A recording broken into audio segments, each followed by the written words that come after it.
বলো মা, যুদ্ধের সময় হয়েছে, তোমার কাছে অনুমতি নিতে এসেছি। তুমি একটা কাজ করো মা, কেঁদো না। তোমার ওই নয়নের জল মিশ্রিত করে একটু তিলক বুলিয়ে আমার সর্বাঙ্গে রাম নাম লিখে দাও মা। মা নয়নের জল দিয়ে তিলক বুলিয়ে ছোট্ট ছেলের সর্বাঙ্গে রাম নাম লিখিয়ে দিয়েছে।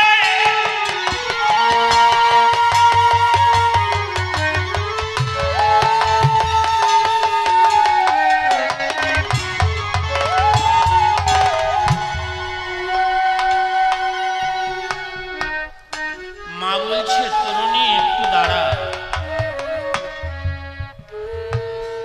মা এনে একখানা নামাবলীরা মাথায় বেঁধে দিয়েছে,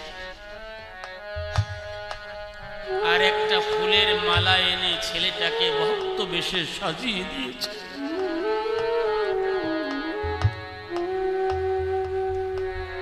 তরুণী চোখের জল ছেড়ে দিয়ে মা জল মুছিয়ে দিয়ে সে বলছে, মা কেঁদো না। বৈষ্ণব সেজে যুদ্ধে রওনা দিয়েছে, রামের পক্ষ দাঁড়িয়েছে,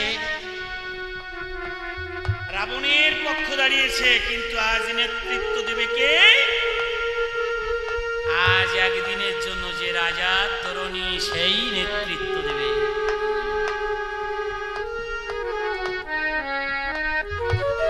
তরুণী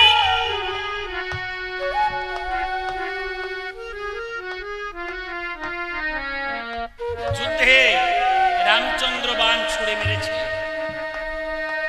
আর তরুণী বাণ ছুড়ে মেরেছে। তার প্রতিটি বাণ রাম নাম উচ্চারণ করে বাণ ছেড়ে দিচ্ছে।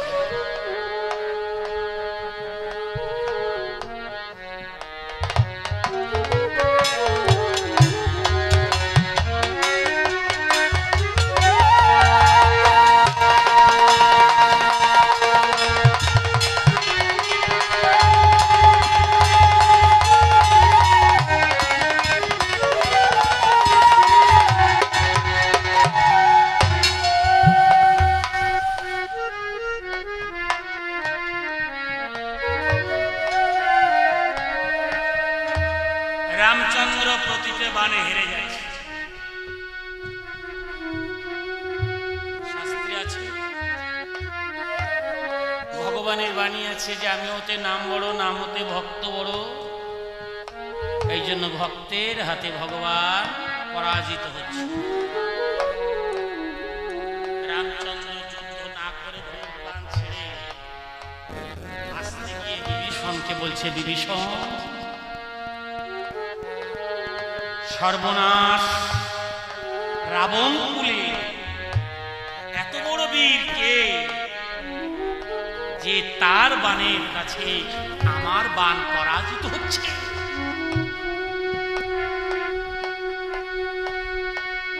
আমি হেরে যাব, তুমি আমার কথা দাও। রাবণের কুলে এত বড় বীর, তাকে বধ করার সন্ধানটা তুমি আমাকে দাও।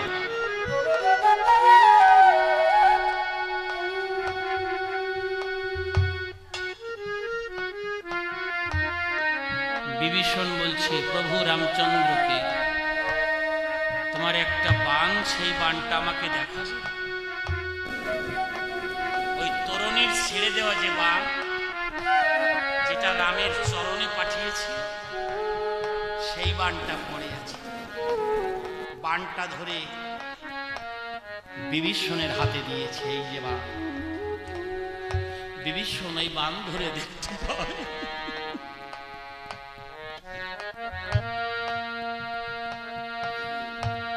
এ বাণ তো একমাত্র আমার ছেলে তরুণীকে যুদ্ধে পাঠিয়ে দিল আমার দাদা।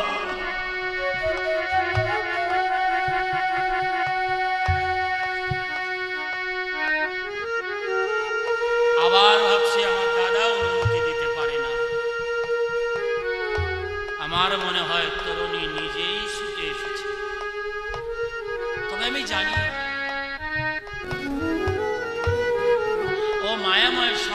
থেকে, যে দেশ থেকে এসেছে সেই দেশে যাওয়ার জন্য তৈরি হয়েছে।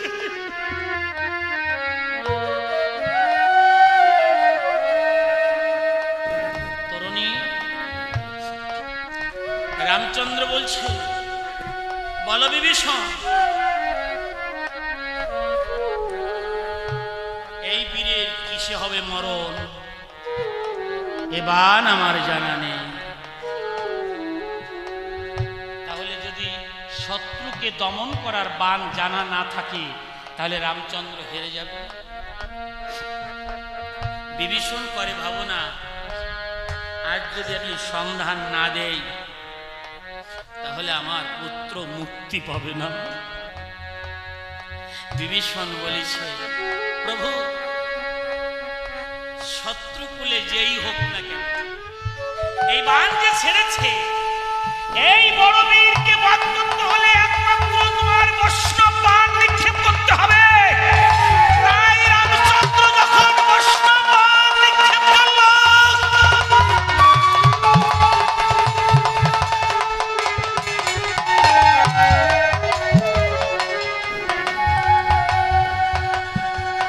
বৈষ্ণব বাণে তরুণী বধ হলো। ও মৃত্যুর আগ পর্যন্ত বাণ আঘাত খেয়ে ধুলায় দূষারিত হয়ে পড়েও রাম রাম রাম রাম নিতে নিতে তরুণী বিদায় নিল।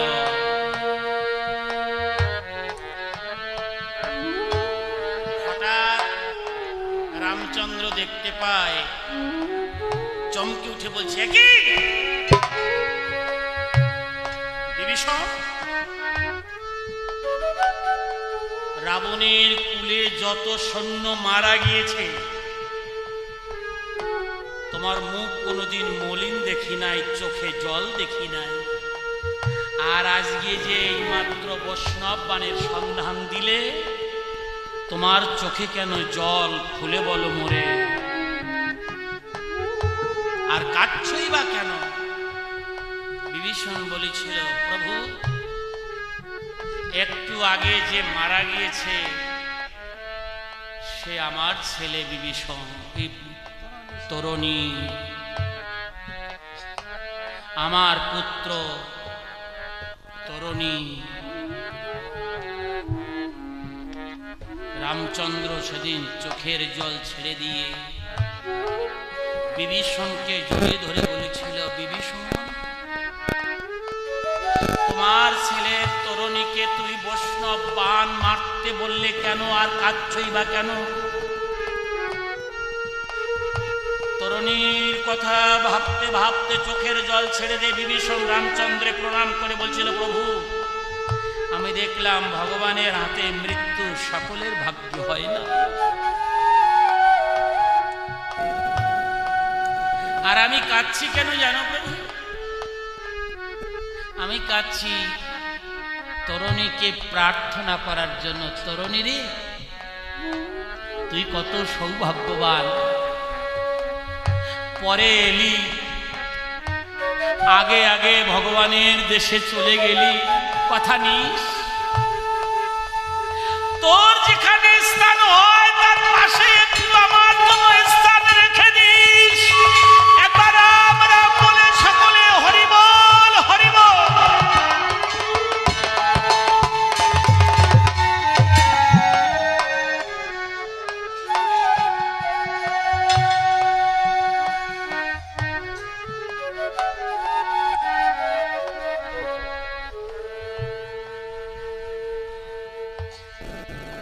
তরুণী ধুলায় দূষারিত হচ্ছে আর চোখের জল ছেড়ে দিয়ে প্রভু রামচন্দ্রকে ডেকে বলছিল, এই দেখেন পালাই ধরে বেড়ে গেল।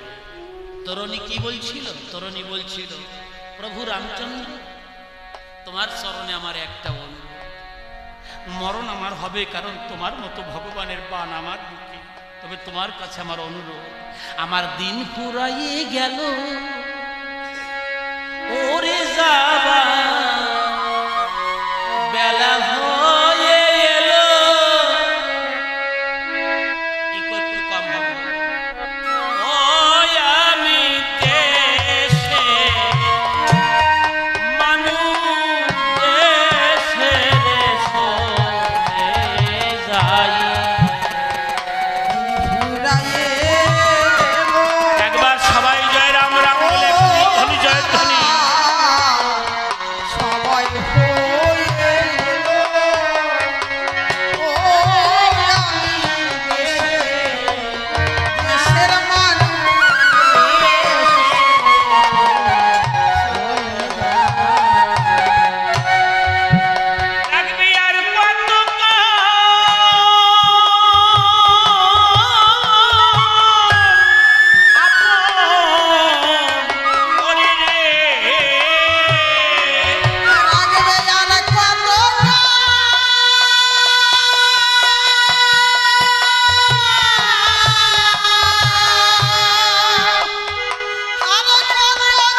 রামরূপ দর্শন করছে আর বলছে, প্রভু কত খেলা খেলেছি আমি, খেলার সাথী নিয়ে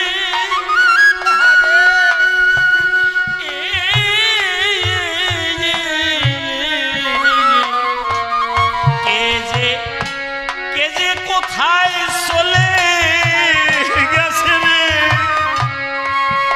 আমি আর কি পাবো ফিরে।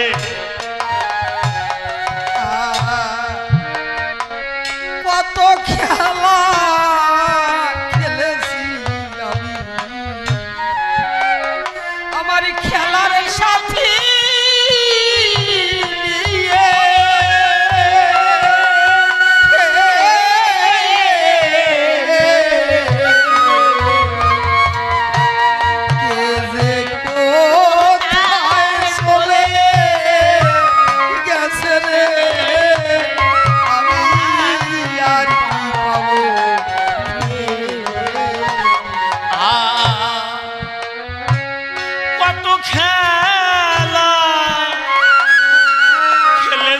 বাবা, ও বাবা খেলার সাথী নিয়ে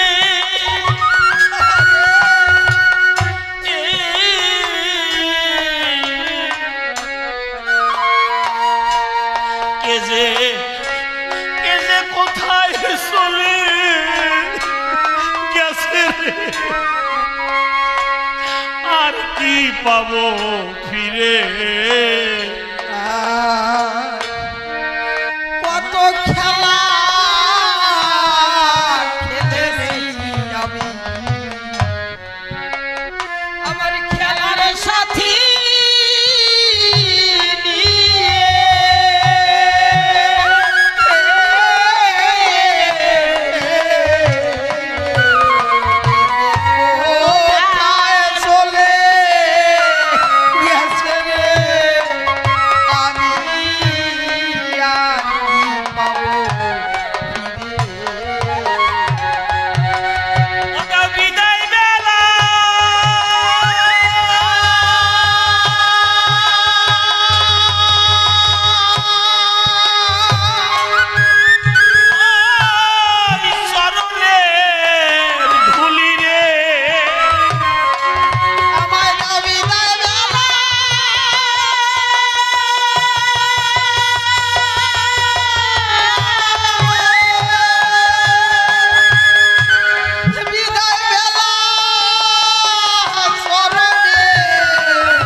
আর কেহ নাই,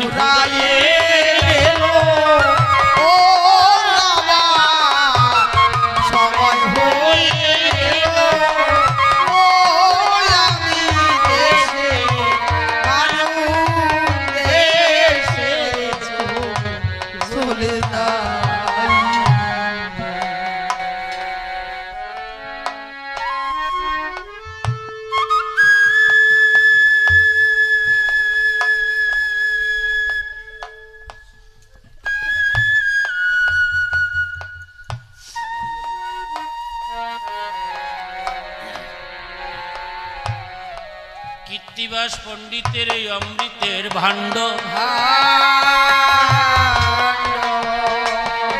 মন দিয়ে শুনবেন কিছু আদি কাণ্ড,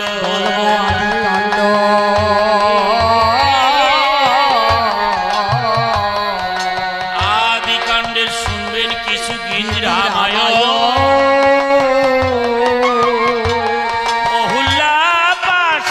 উদ্ধার করিব বর্ণ।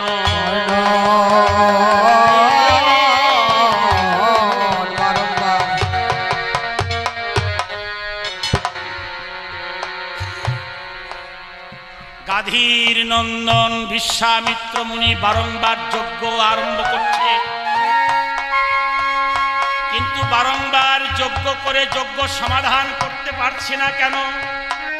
সুবাহু রাক্ষসরা এসে ওদের দ্বারা বর্ষণ করে যজ্ঞের আগুন নিভিয়ে দিচ্ছে। বারংবার চেষ্টা করেও যজ্ঞ সমর্পণ করতে না পেরে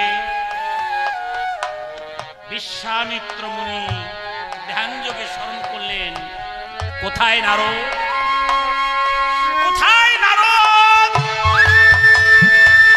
একটিবার এসে তুমি আমার এই সিদ্ধি আশ্রমে উপস্থিত হও, আমি বড় বিপদে পড়েছি।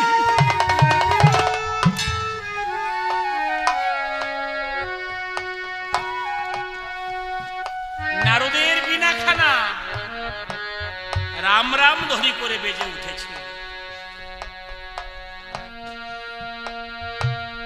নারদ গিয়ে বলছে, অবিনা, এখনো তো ত্রেতা যুগ আসেনি, অনেক দেরি, তুমি রাম রাম ধ্বনি করে বেজে উঠেছ কেন বিনা? বিনার সারা শব্দ না পেয়ে নারদ বসল সাধনার যোগে। নারদ সাধনায় ধ্যান যোগে জানতে পারে সিদ্ধি আশ্রম থেকে বিশ্বামিত্র মুনি আমাকে স্মরণ করেছে। গিয়ে বলছে, অবিনা, চলো চলো আমার ওই বিশ্বামিত্র মুনির কাছে সিদ্ধি আশ্রমে যেতে হবে। তাই রাম রাম ধ্বনি করে এবার বেজে ওঠো বিনা। তাই বিনাকে জড়িয়ে ধরে নারদ বলছে, ও নারদ বীণা বাজায়, ও নারদ যন্ত্র বাজায়, হায় রাম ভজরে বীণা বাজায়। প্রথম টানে বিনায় বলছে, জয় দুর্গা।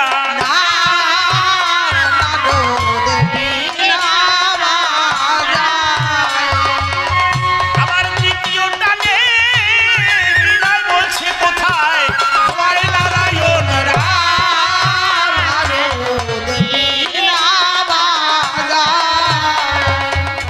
আবার তৃতীয় টানে বিনায় বলছে, কোথায় না জানো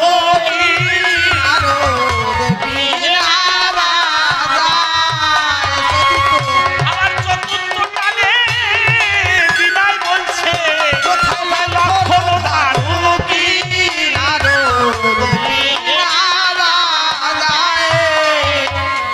আর বিনা হাতে নারদ মুনি ওরে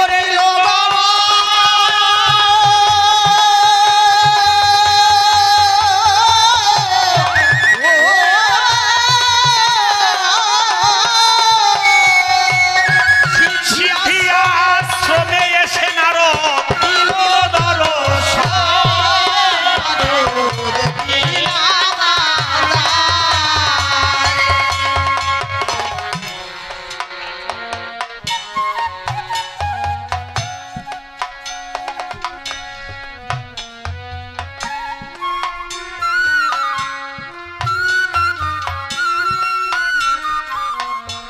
কেমন? দিয়ে শোনেন মন, যেমন নারদ তেমনি বিশ্বামিত্র মুনি। নারদ যখন বিশ্বামিত্র মুনির সিদ্ধি আশ্রমে এসে উপস্থিত হয়ে বলছে, বিশ্বামিত্র মুনি, তুমি আমাকে স্মরণ করেছ? বিশ্বামিত্র মুনি করজোড়ে ডেকে বলছে, আসুন আসুন দেবশ্রী মহামুনি নারদ, বসুন আমার এই ব্যাস কুশাসনে। কুশাসনে বসতে দিয়েছে।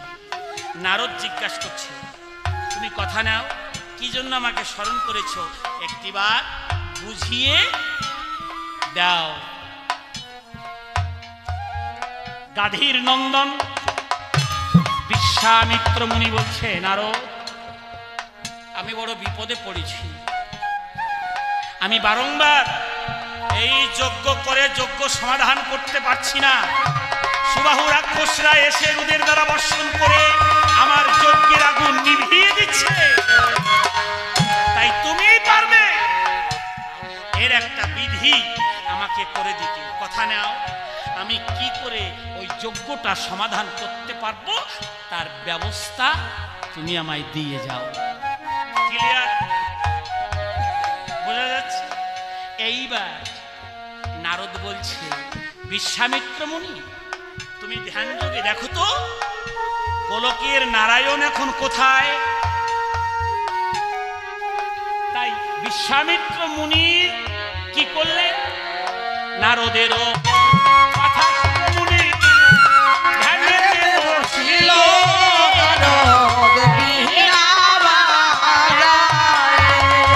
আবার ধ্যানেতে বসিয়া নারদ দেখতে পেল।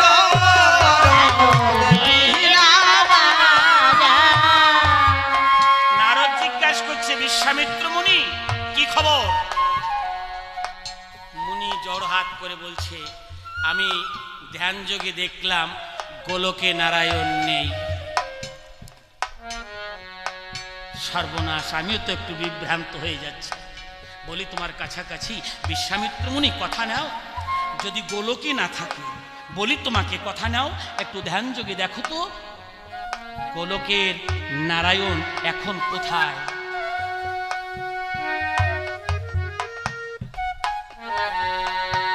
তাই নারদেরও কথা শুনে মুনি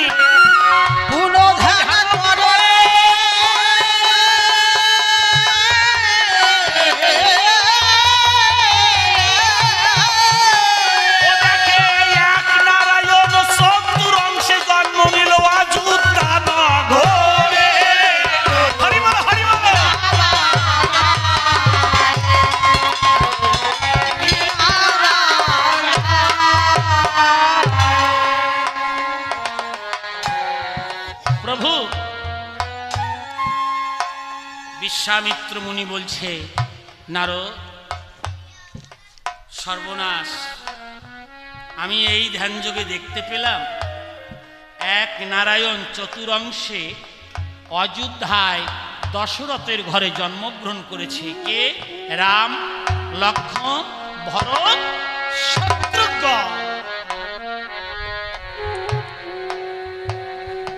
নারদ বলছে, উপায় পেয়েছি, একটা সহজ উপায় পেয়েছি। বিশ্বামিত্র মুনি তুমি আমার কথা নিবে? তুমি আমিত্ব, অভিমান, হিংসা, নিন্দা সব ত্যাগ করে নত হই অযোধ্যায় গিয়ে দশরথকে ছলে বলে কলে কৌশলে ত্রিসত্য অঙ্গীকারে আবদ্ধ করাবে। আর ত্রিসত্য অঙ্গীকারে আবদ্ধ যদি একবার করাতে পারো, 7 দিনের জন্য রাম লক্ষ্মণকে ভিক্ষা চেয়ে যদি আনতে পারো, তবেই তোমার যজ্ঞ সম্পূর্ণ হবে। বিশ্বামিত্র মুনি বলছে,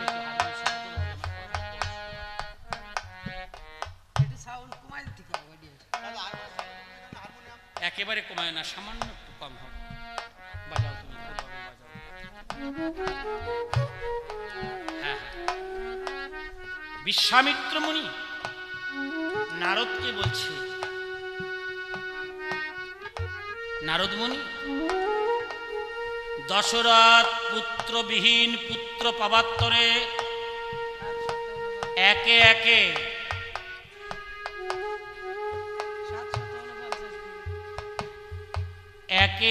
749টা বিবাহ করেছি, তবু তার পুত্র হয় নাই। আমি জানি, তবে শুনেছি সিন্ধু মুনির অভিশাপে, অন্ধমুনির অভিশাপে সে নাকি পুত্র পেয়েছে। কিন্তু যদিও সিন্ধুর ও অন্ধমুনির অভিশাপে 4টি পুত্র পেয়ে থাকে, সেই পুত্র কি আমাকে দিবে? নারদ বলছে, বিশ্বামিত্র মুনি, দশরথকে চেনো না, জানো না। দশরথ কিন্তু সত্যবাদী, জিতেন্দ্রীয়। তুমি যদি ছলে বলে কৌলে কৌশলে একবার ত্রিসত্যঙ্গীকে আবদ্ধ করতে পারো, আমার মন বলছে তুমি রাম লক্ষ্মণকে নিয়ে আসতে পারবে। যদি রাম লক্ষ্মণকে নিয়ে আসতে পারো তবেই তোমার যোগ্য সম্পূর্ণ হওয়ার সম্ভাবনা রয়েছে। তাহলে কি করব? তাহলে তুমি এখনই অযোধ্যায় রওনা দাও। তাই নারদেরও কথা শুনে মুনি গমন করিল।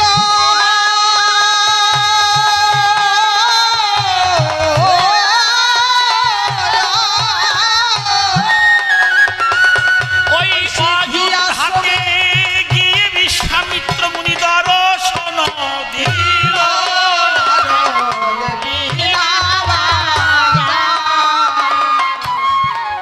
রাম রাম করতে করতে মুনি অযোধ্যা চলে গেল।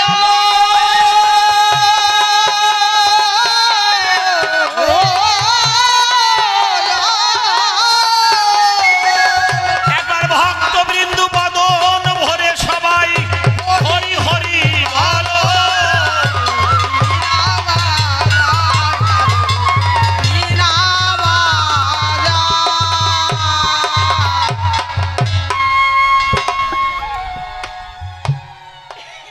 রাজা দশরথের দুয়ারে বিশ্বামিত্র মুনি গিয়ে ডেকে বলছে, রাজা দশরথ। কে? দশরথ তাকিয়ে দেখে বিশ্বামিত্র মুনি। আসুন আসুন মুনি, বসুন আমার সিংহাসনে। বিশ্বামিত্র মুনি বলছে, দশরথ আমি সিংহাসনে বসতে আসিনি। কি জন্য? কি জন্য? কারণ দশরথ জানে বিশ্বামিত্র মুনি কেমন মুনি। কি জন্য আমার কুঠিরে আমি এসেছি? কিঞ্চিত ভিক্ষার জন্য। দশরথ বলছে, বিশ্বামিত্র মুনি আমার মণি মুক্তা সোনা দানা বিষয় সম্পত্তি অর্থের অভাব নেই, তুমি যা চাইবে তোমাকে আমি তাই দান করব, হাসি মুখে দান করব। বিশ্বামিত্র মুনি বলছে, শোনো রাজা দশরথ, আমি ঐশ্বর্যের কাঙাল নই, আমাকে কিঞ্চিত ভিক্ষা দিলেই হবে। দশরথ ভাবছে আজ যদি আমি ভিক্ষা না দিই তাহলে আমি বিশ্বামিত্র মুনির কাছে অপমানিত হব। তাই বলছে, না মুনি ঠাকুর, অন্তরে আছে ভাবো, তুমি যা চাইবে আমি তাই তোমাকে দান করব, তুমি বলো। বিশ্বামিত্র মুনি ডেকে কয়, দান করতে হলে আমার সঙ্গে ত্রিসত্যঙ্গীকারে আবদ্ধ হতে হবে নিশ্চয়। দশরথ ভাবে তাই এত বড় নিম্রম মানে এত বড় কঠিন অন্তরে ত্রিসত্যঙ্গীকারে আমাকে আবদ্ধ হতে হবে, কি এমন দান উনি চাইবে? ভাবলেন না না, মনি তো ঐশ্বর্যের কাঙাল না, আমার ত্রিসত্যঙ্গীকারে আবদ্ধ হতেই হবে।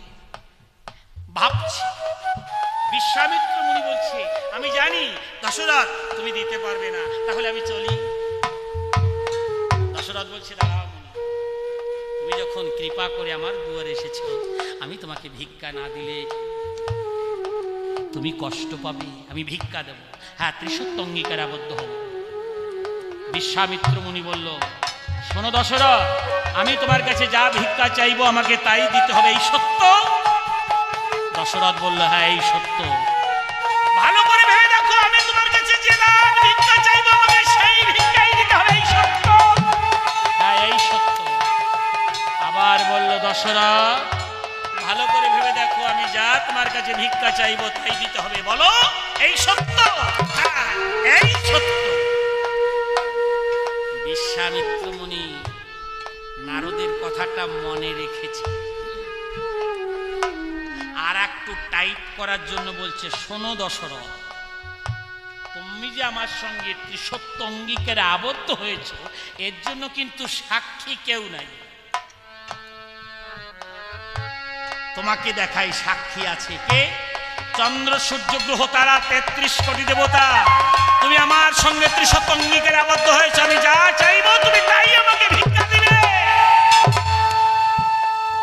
হ্যাঁ দাও, বলো কি ভিক্ষা দিতে হবে? তখন বিশ্বামিত্র মুনি বলছে, দশরথ আমাকে দিতে হবে তোমার রাম, রাম আর লক্ষ্মণকে ভিক্ষা দিতে হবে মাত্র 7 দিনের জন্য।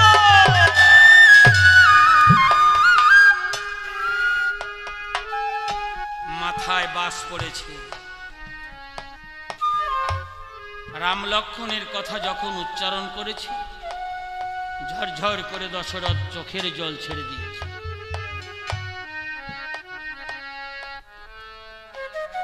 বিশ্বামিত্র মুনি বলছে, কি দশরথ তুমি আমার সঙ্গে ত্রিসত্য অঙ্গীকারে আবদ্ধ হয়েছ, তাহলে তোমার মন মলিন কেন? দশরথ বলছে, বিশ্বামিত্র মুনি রাম লক্ষ্মণ তো আমার একা নয়,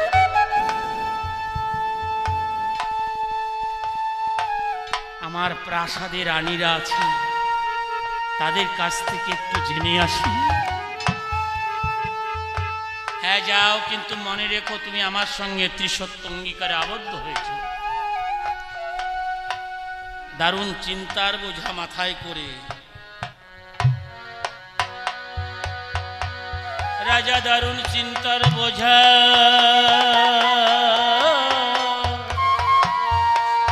আজি মলিন মুখে চলেছে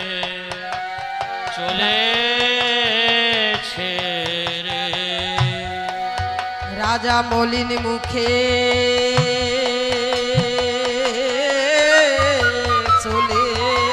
চলেছে রে।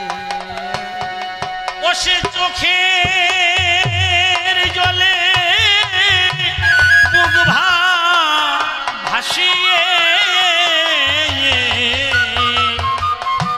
দারুণ চিন্তার বোঝা মাথায় করে, দারুণ চিন্তার বোঝা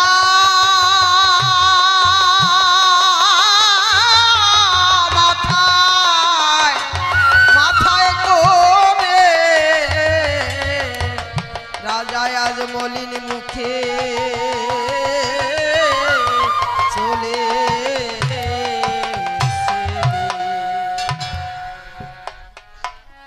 রাজা মলিন মুখে পৌঁছিয়েছে, রানীরা সবাই দৌড়িয়ে এসেছে।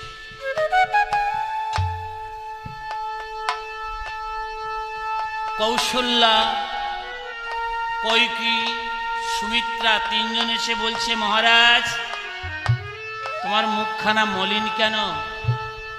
এরকম ভাব তো কোনোদিন দেখো নাই। দশরথ বলছে, সে বড় কঠিন কথা, শুনলে তোমরাও মুখ বুক ভেঙে আসবে, তবু বলতে হবে। হ্যাঁ বলো মহারাজ, তোমার আজ কেন এরকম মন? করো কথা ওজন।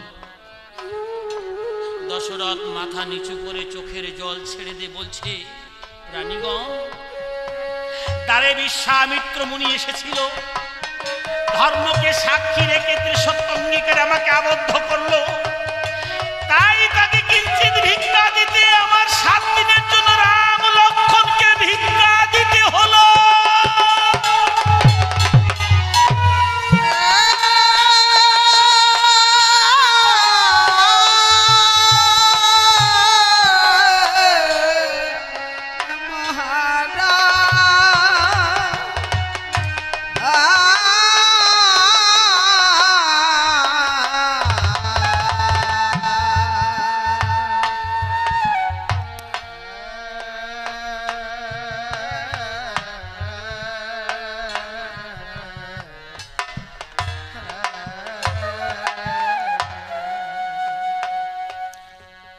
কান্নায় ভেঙে পড়ছে রানীগণ।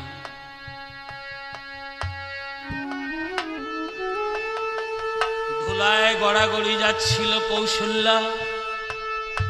কইকি গিয়ে ডেকে বলছে, দিদি, ও দিদি, তুই কাঁদিস না, গতকাল রাত্রে আমি একটা স্বপ্ন দেখেছিলাম।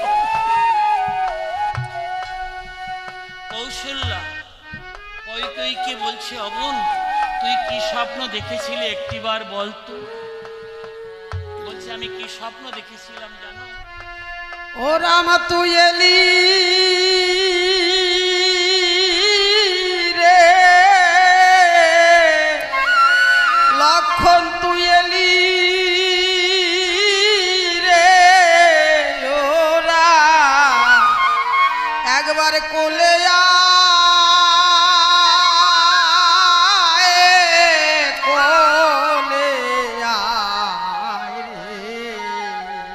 স্বপনে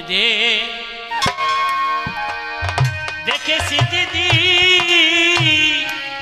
তোর কোলে রঘু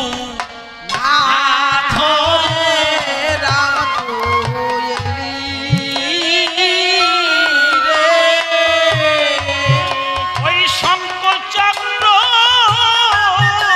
গদা পদ্মরামের ওরে সারি খানা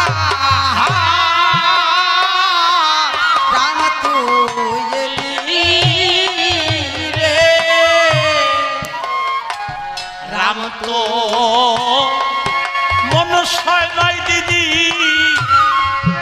ও যে গোলকের হরি। রাম তো এলি ও যে শঙ্কর চক্র গদা পদ্মরাম মোহন মুরারি। রাম তো এলি।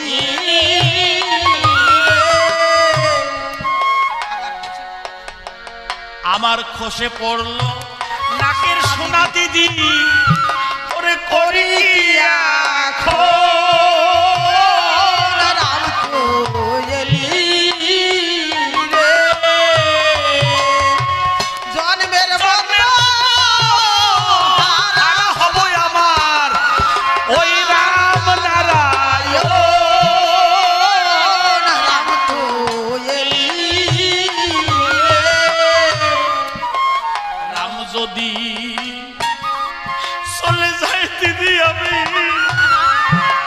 আরে কারে বলে বলে বলে রাম তো এলি রে, আর রাম যদি চলে যায় দিদি, আমি কারে লব কোলে। রাম তো এলি রে, আমাকে ডাকিবে মা বলে বলে, কারে লব কোলে। রাম তো এলি রে, আমাকে ডাকিবে মা বলে বলে, আমি কারে লব কোলে। রাম তো এলি রে, রাম লক্ষ্মণ কোথায় রলি একবার আয় রে কোলে। রাম তো এলি রে, রাম লক্ষণ কোথায় গেলি বাবা, ওরে আয় রে আমার কোলে। রাম তো এলি রে, ওদের দু ভাইকে কোলে নিলে আমার সকল জ্বালা যাবে চলে। রাম তো এলি রে, আর কীর্তিবার